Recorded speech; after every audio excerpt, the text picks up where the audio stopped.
Bien, bonsoir à toutes et à tous. C'est un sujet d'histoire, mais c'est un sujet d'actualité que nous abordons ce soir. Le CNR, son programme et l'actualité de la défense des conquis sociaux. C'est une page importante, souvent oubliée ou ignorée de notre histoire sociale. Le CNR et son programme reviennent sur le devant de la scène au moment où Macron et Bayrou usurpent l'acronyme CNR pour liquider les conquis sociaux. Et de ce point de vue, l'IHS travaille pour aider les militants à tirer les enseignements utiles du passé pour construire l'avenir. Et nous espérons que cette conférence répondra à cet objectif. Alors pour commencer, quelques points de repère historiques. Le 18 septembre 1939, au lendemain du pacte germano-soviétique, la majorité du bureau confédéral de la CGT décide d'exclure les communistes du syndicat. Le 9 novembre 1940, c'est la dissolution de la CGT, mais également de la CFTC et des organisations patronales. Été 1940, Vichy s'enfonce dans la collaboration et la résistance intérieure commence à s'organiser. Et du 26 mai au 10 juin 1941, c'est un événement essentiel, c'est la grève des 100 000 mineurs du Nord et du Pas-de-Calais. Grève contre l'occupant, et cette grève va être particulièrement animée par une militante extraordinaire qui s'appelait Martha Desrumaux et qui va jouer un rôle considérable. Et si un jour la vie de Martha Desrumaux vous intéresse, je ferai venir mon ami historien Pierre Boutéric et on fera ici une conférence sur la vie de Martha Desrumaux. Le 17 avril 1943, date essentielle pour les militants de la CGT, c'est la rencontre du Péreux, les discussions du Péreux qui préparent la reconstitution d'une CGT unique, alors illégale.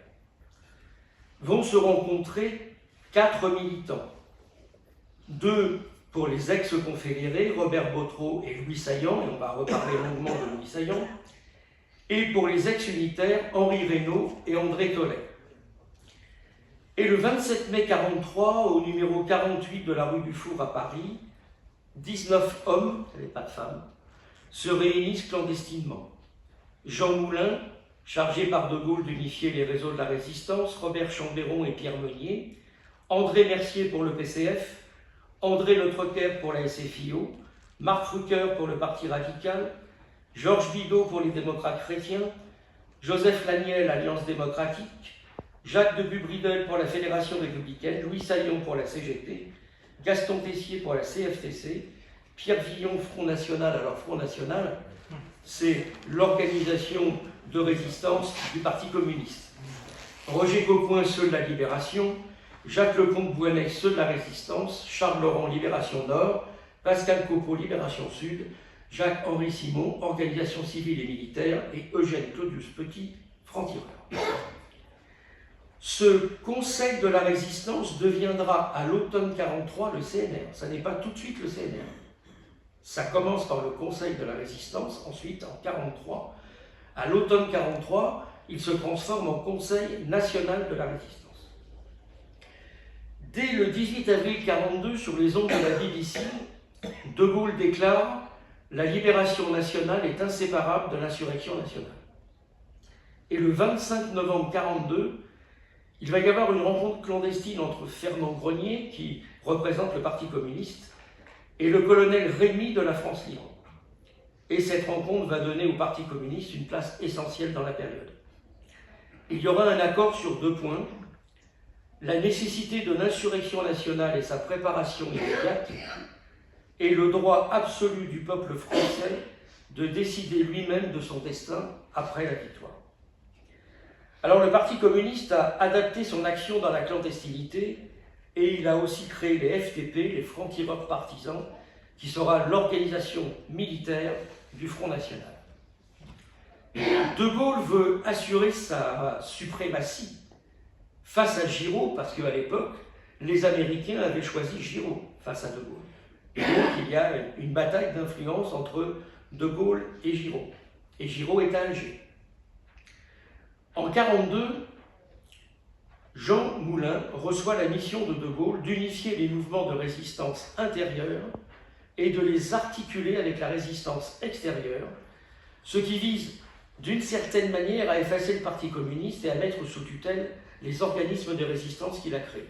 Mais la rencontre avec Fernand Grenier démontre finalement que ça ne va pas être le cas. En janvier 1943, il y a débat sur la conception de l'organisation de la résistance, avec la question posée essentielle de la prééminence du général de Gaulle. Il y aura également un affrontement entre Pierre Brossolette, Brumaire dans la résistance, et Jean Moulin, Rex. Et Pierre Brossolette constitue un comité de coordination de la zone nord, sans les partis, dans le but aussi de limiter les pouvoirs de Jean Moulin. Et ce dernier, sur les ordres de Gaulle, doit unifier toute la résistance au niveau national, et il poursuit sa mission au compte de l'avenir du général de Gaulle, donc y compris dans les rangs de la résistance. Il y avait bien entendu des affrontements. Alors, s'agissant de la composition du Conseil national de la résistance, il est important de dire que la présence de la CGT et de la CFTC n'a suscité aucun débat, aucune critique. D'abord, le patronat est totalement déconsidéré dans la période avec sa collaboration. Et la réunification de la CGT lors des accords du Péreux du 17 avril 1943 a aussi grandement facilité les choses. Donc, aucun débat, aucune critique sur la présence des deux organisations syndicales existantes à l'époque, la CGT et la CFTC. Le 11 janvier 1943, le Parti communiste se rallie à la France combattante par l'installation de Fernand Grenier qui est à Londres. Il y aura la première réunion du Conseil national de la résistance le 27 mai 1943 qui fixe le cadre unitaire de la résistance. Mais ce cadre unitaire est dès le départ un immense compromis. Les partis et mouvements de résistance déclarent d'une certaine manière allégeance à De Gaulle et considèrent qu'il y a un accord pour que De Gaulle dirige le gouvernement à la Libération. Ce texte va être signé par l'ensemble des organisations politiques et les organisations de la résistance, mais pas par la CGT et la CFTC, qui restent sur le terrain syndical et qui n'ont pas signé un tel texte. Et le CNR devient force de proposition. La question de l'élaboration d'un programme se pose et va donc être discutée. De ce point de vue, le CNR se place en position d'organe dirigeant dans la résistance intérieure et s'affirme aussi comme une instance porteuse de projets d'organisation de la future société. Et ça, c'est une question essentielle dans la période. Jean Moulin disparaît tragiquement, il est arrêté, il sera torturé, il ne parlera pas. En septembre 1943, Georges Bidault devient le président du CNR. Et l'idée d'un programme politique n'est pas familière à la société française à cette époque-là. Un premier projet, dénommé Lafon, ressemble énormément au projet socialiste défendu par Léon Blum. À l'été 1943, Louis Saillant présente un projet au nom de la CGT qui s'appelle Programme d'action d'après-guerre, qui pose les questions des revendications salariales, de l'abrogation de la Charte du travail, de l'organisation de la production, des nationalisations et bien sûr des libertés syndicales. Puis les mouvements unis de la résistance, regroupés au sein du MUR, rédigent un pacte de Paris le 11 novembre 1943, qui ne concerne pas les partis et les syndicats et qui invite le Front National, qui est resté indépendant, à intégrer le MUR. Et le Front National refuse d'intégrer le MUR, mais fait une proposition d'un contre-projet. Je dis tout ça pour montrer comment les choses se passent, les discussions, les propositions, les contre-propositions. Et dans ce contexte, il va y avoir une rencontre clandestine entre Pierre Villon, Front National, André Mercier, Parti communiste, Jacques Duclos, Parti communiste, et Benoît Frachon pour la CGT. Et au cours de cette rencontre, la discussion porte sur la perspective de ministres communistes et des nationalisations après la libération. Alors il faut aussi comprendre que l'élaboration du programme se fait dans le contexte de la clandestinité. Il n'y a pas de réunion plénière du Conseil national de la résistance. On n'annonce pas réunion du Conseil national de la résistance.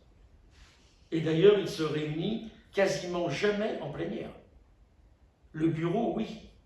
Mais les autres, eh bien, ce sont les échanges, tout un procédé de sécurité pour préserver la vie et l'intégrité de tous ces dirigeants. Donc c'est excessivement compliqué. Et au sein du bureau de 5 membres, Pierre Villon va jouer un rôle important de coordination. Il va donc y avoir des discussions, des échanges, des amendements. Et le 15 mars 1944, il y a un accord unanime sur un texte. Le contenu du programme est en 2 parties. Il y a une première partie sur le développement de l'action armée et un débat déjà entre socialistes et communistes. Les communistes sont favorables à la lutte armée, les socialistes beaucoup moins. Et sur la deuxième partie, un programme politique, le châtiment des traites et les mesures économiques, démocratie économique et sociale, suffrage universel, liberté de la presse, nationalisation. Alors, je voudrais attirer votre attention sur le débat qu'il y a eu sur la question des nationalisations, qui est excessivement intéressant. Au départ, les socialistes se prononcent pour les nationalisations. Et les communistes sont contre, car ils considèrent qu'il ne peut pas y avoir de nationalisation dans de bonnes conditions sous domination capitaliste.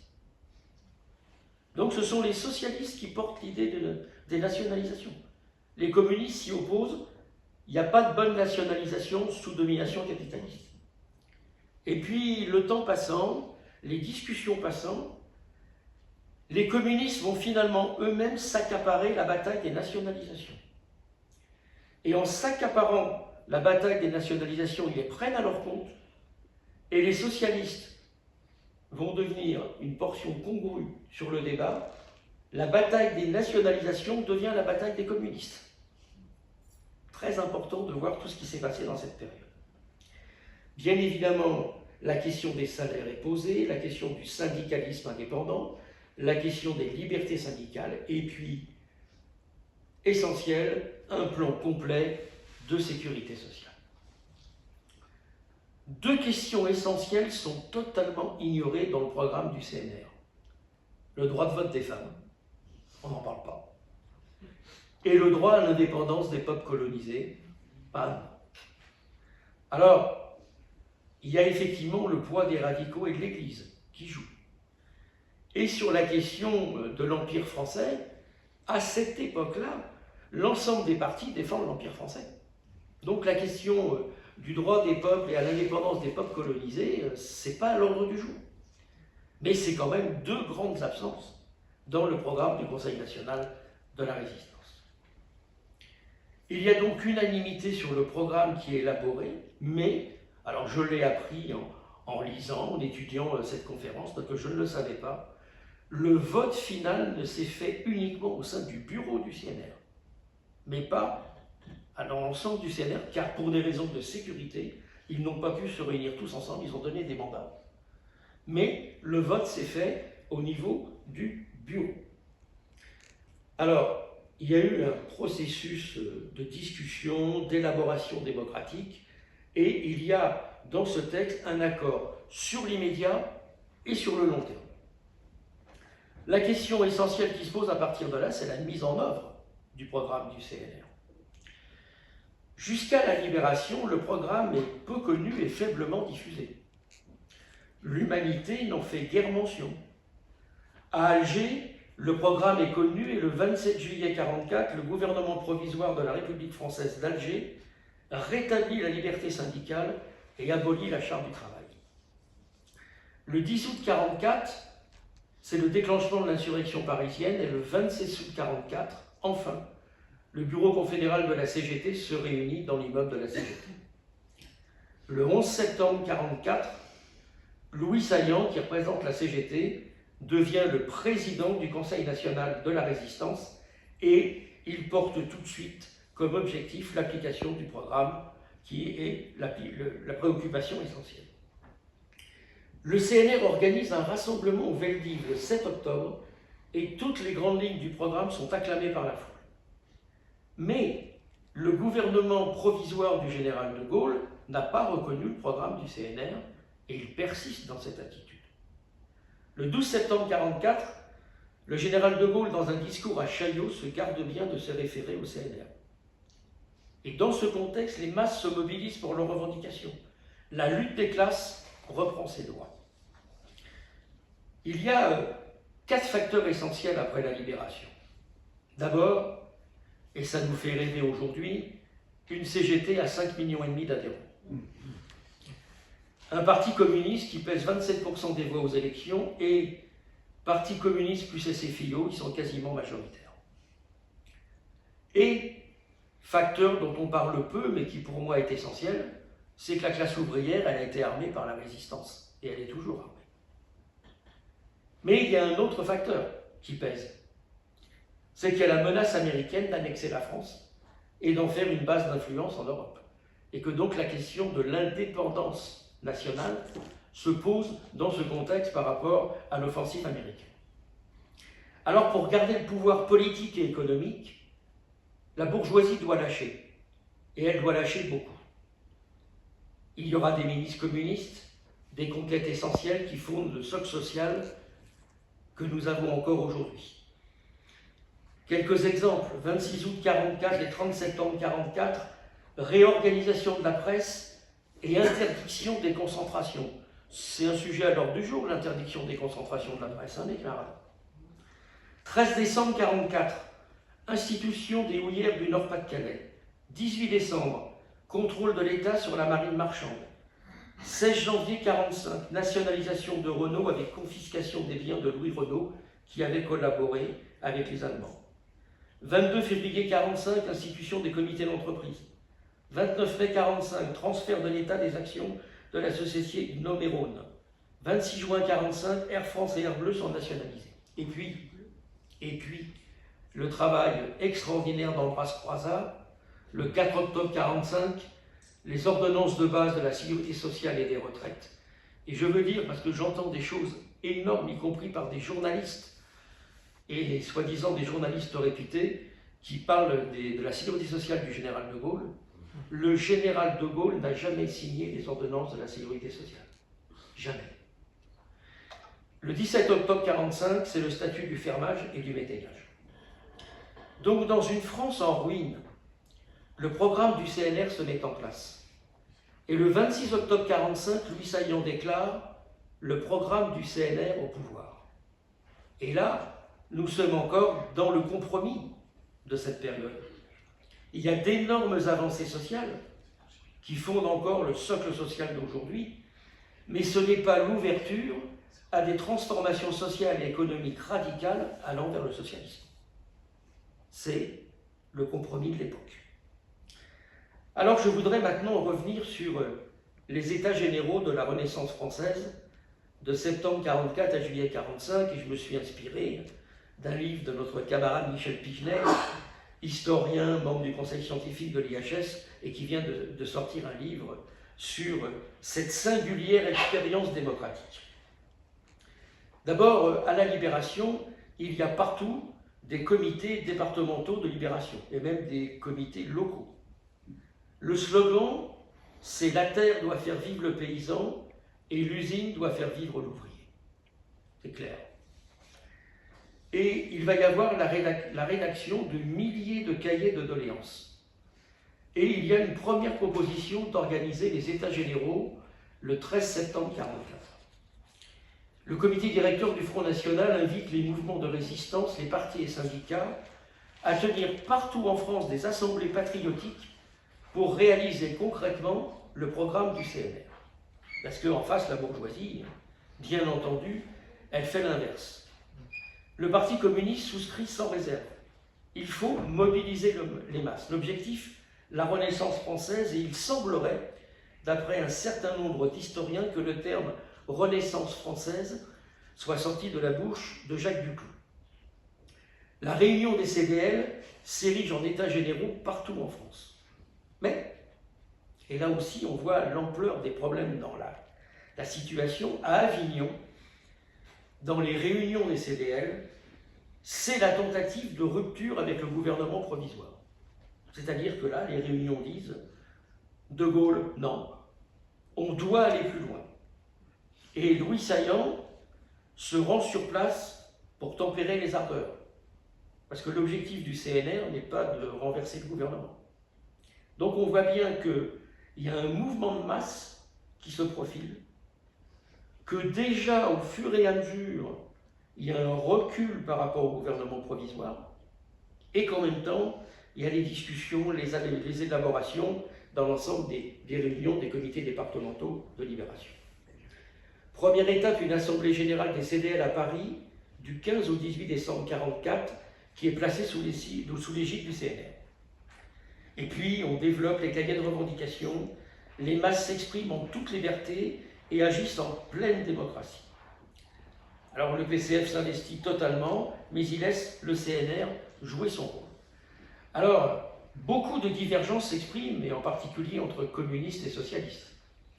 Mais les délégués promettent de rester unis au sein du CNR, comme des CDL.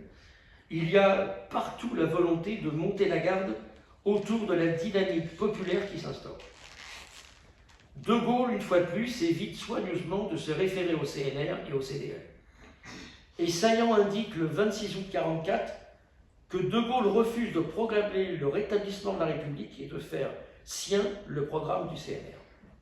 De Gaulle, lui, son objectif est clair, reconstituer l'État bourgeois au service du capital et de l'impérialisme. Et il y a quand même des signes très intéressants sur l'état d'esprit de la population à cette époque.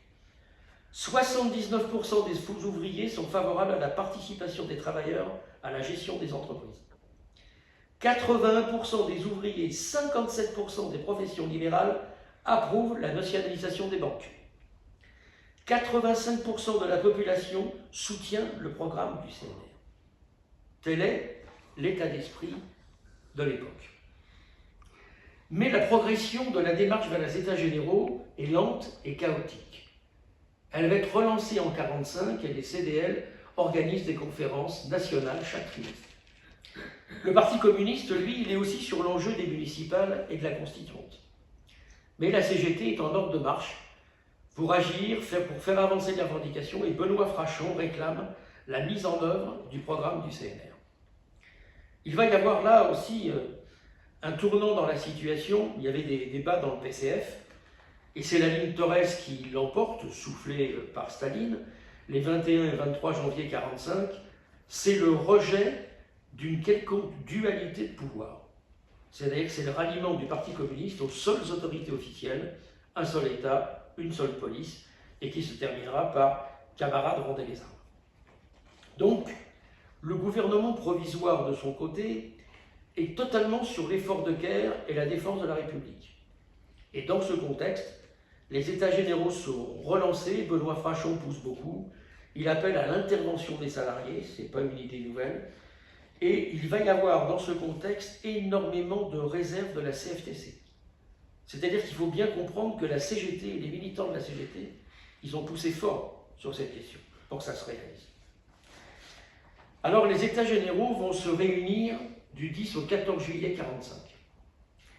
De Gaulle ne cautionne pas et il intervient dans le débat constitutionnel et il rallie l'ensemble des ministres du gouvernement provisoire de la France à ses positions, dont les ministres socialistes et communistes.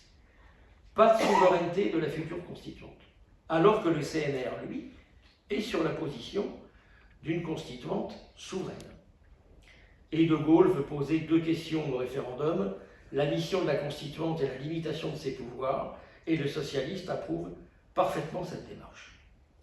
Alors, lors des États généraux du 10 juillet, au palais de Chaillot, Saillant intervient, c'est lui qui fait l'intervention de présentation, et la salle se positionne pour une constituante souveraine. Et on sent bien dans les débats qu'il y a de moins en moins de confiance à l'égard du gouvernement provisoire de la République française, dirigé par le général de Gaulle. Mais il y a aussi des offensives contre le CNR qui est mise à mal, certains voulant l'élargissement du CNR, ce qui n'est pas la position de Saillant, qui lutte pour le maintien du CNR dans sa composition actuelle. Adoption des rapports par thème, il va y avoir plein de commissions. Et comme il va y avoir une poussée pour l'Assemblée constituante, finalement le gouvernement provisoire de la République française finit par accepter que les citoyens puissent s'exprimer sur l'hypothèse d'une constituante souveraine. Comme quoi, les choses bougent. Alors le 14 juillet, c'est la fête nationale, la première fête nationale depuis la Libération. Le matin, c'est la grande parade militaire avec De Gaulle. Et l'après-midi, c'est le défilé populaire, 1 million de personnes, de la Concorde à la Bastille, le CNR, les comités de libération, avec un slogan « Par notre travail, la France renaîtra ». Et les cahiers de doléances sont riches, divers, liberté, éviction des grandes féodalités économiques et financières, laïcité mais liberté de culte, logement, progrès social et technologique, sécurité sociale, retraite, convention collective, comité d'entreprise, droit des délégués, etc., etc. Alors avec Michel Pigenet, j'ai essayé de voir si on avait trace d'intervention dans ces états généraux de gens de notre département. On en a trouvé deux. Une Madame Capdevielle, qui est dans la commission sécurité sociale et qui fait des propositions sur les puéricultrices. Et puis un certain monsieur Alaphilippe, qui se prononce pour la fin des assurances sociales au profit de la sécurité sociale avec caisse unique, tout risque pour tous. Il est hostile aux caisses d'entreprise, qui était une orientation défendue par Parodi et Larocque, et il souhaite des caisses locales, et il revendique la nationalisation des compagnies d'assurance. Donc on a trace d'intervention de militants du département qui ont été délégués à Paris pour cette grande initiative. Il y a un mélange de progressisme social et de conservatisme sociétal dans ces débats. Mais ce qui ressort, c'est la nécessaire intervention des travailleurs pour mettre en place le programme du CNR et les cahiers de doléances. Rien ne se fera sans l'intervention des masses. Ensuite, il y aura au fur et à mesure l'effacement du CNR et des CDL et la mise en place de la 4e République. Le référendum est adopté et aux législatives, le Parti communiste rassemble 26,3% des voix, la SFIO 23,5%, AE2 49,8%, et si on rajoute les radicaux, 60% des voix. Il n'y a-t-il pas là l'occasion manquée d'imposer à cette époque un gouvernement de rupture avec la bourgeoisie? C'est une question qui mérite débat. Saillant devient le secrétaire général de la FSM, la Fédération syndicale mondiale. Le nouveau gouvernement provisoire de la République française, toujours dirigé par De Gaulle, il est en conflit avec les communistes. Le PCF propose un gouvernement sans De Gaulle, et puis il recule faute de soutien. C'est le prolongement du CNR, mais plutôt sous une forme d'autorité morale. Le CNR devient à ce moment-là une autorité morale. De Gaulle démissionne le 20 janvier 1946, et le 13 octobre, c'est le vote du statut des fonctionnaires. Le programme du CNR a été largement mis en place, mais après, l'actualité bouge très vite. De Gaulle est retiré des affaires, mais il commence à mener l'offensive qu'il mènera jusqu'à 1958, c'est-à-dire l'offensive contre le régime des partis. La 4e République voit le jour le 13 octobre 1946, et c'est donc une grande page, une formidable page de notre histoire qui se referme. Cette conférence, je l'ai essentiellement préparée avec les cahiers de l'IHS. Ils sont en vente au prix de 10 € à notre table. Je vous invite à acheter ce cahier. Il est d'une richesse extraordinaire et vous avez aussi des documents de l'époque qui sont très intéressants. Alors je fais le lien parce que c'est le rôle de l'IHS avec l'actualité et donc l'actualité de la défense de nos conquis sociaux. Macron et Bayrou usurpent le sigle CNR, puisque eux, c'est le Conseil national de la refondation, pour bien sûr liquider nos conquis sociaux. Rappelons-nous ce que disait Denis Kessler, numéro 2 du MENEF, il y a quelques années, et je résume, 1945, tout doit disparaître. C'est le programme aujourd'hui de la bourgeoisie et du patronat. le capital veut détruire tous les conquis sociaux. Vous savez, quand on commence à remettre en cause les jours fériés, à le remettre en cause, quand Christophe Barbier, le célèbre chroniqueur à l'écharpe rouge, dit « J'ai trouvé la solution, il faudrait que les salariés rendent une semaine de vacances et ça serait très profitable à l'économie française », ben vous avez une attaque frontale contre les congés payés, contre 36. Attaque frontale, on l'a vécu contre la sécurité sociale, contre les retraites, le code du travail, les comités d'entreprise, les délégués, les statuts et conventions collectives. Macron et son gouvernement illégitime, aux ordres du capital et de l'Union européenne, aujourd'hui, nous mènent à la guerre et au fascisme, parce que, rappelons-nous, dans les années 30, la bourgeoisie disait plutôt Hitler que le Front populaire. Aujourd'hui, la crise du capital est telle que s'ils n'ont pas d'autre solution, ils nous emmèneront à la guerre et au fascisme. Et on voit bien aujourd'hui comment, dans le mouvement syndical, la répression s'accélère et à chaque fois, remise en cause des emplois, liquidation de l'ensemble des corps sociaux. Et on l'a vu au moment de la bataille importante que nous avons menée sur les retraites. Eh bien, si on n'arrive pas à bloquer le pays, on n'avance pas. On peut faire 50 journées d'action successives, ça ne leur fait pas peur. La seule chose, c'est qu'il faut arrêter la machine économique. C'est ça le rapport de force.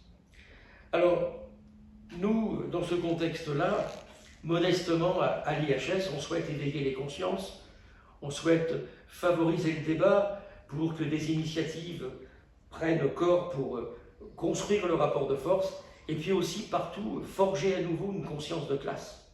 La question de la conscience de classe aujourd'hui est une question essentielle. Faire vivre le CNR, c'est défendre aujourd'hui les conquis sociaux et lutter contre le patronat et le gouvernement. Mieux connaître 1945, tirer les enseignements de cette belle page de notre histoire sociale, c'est aider et armer les militants pour mieux comprendre l'actuel et relever les défis de demain. Et c'est bien le rôle de notre institut. Alors en cette période si difficile pour les salariés, les retraités, les privés d'emploi et pour la jeunesse, n'est-il pas temps d'agir partout en France, de débattre, de se rassembler autour des organisations du mouvement ouvrier et des organisations syndicales et de construire de nouveaux cahiers de doléances pour créer les conditions de réaliser de nouveaux états généraux, faisant vivre aussi la démocratie participative pour mettre en échec les plans du capital et bâtir une société plus juste et plus humaine. Pour sauver nos conquis sociaux, faisons vivre les enseignements du CNR, rassemblons-nous dans l'action pour imposer nos revendications. En avant vers de nouvelles luttes offensives et gagnantes, vive l'histoire sociale et que vive le CNR.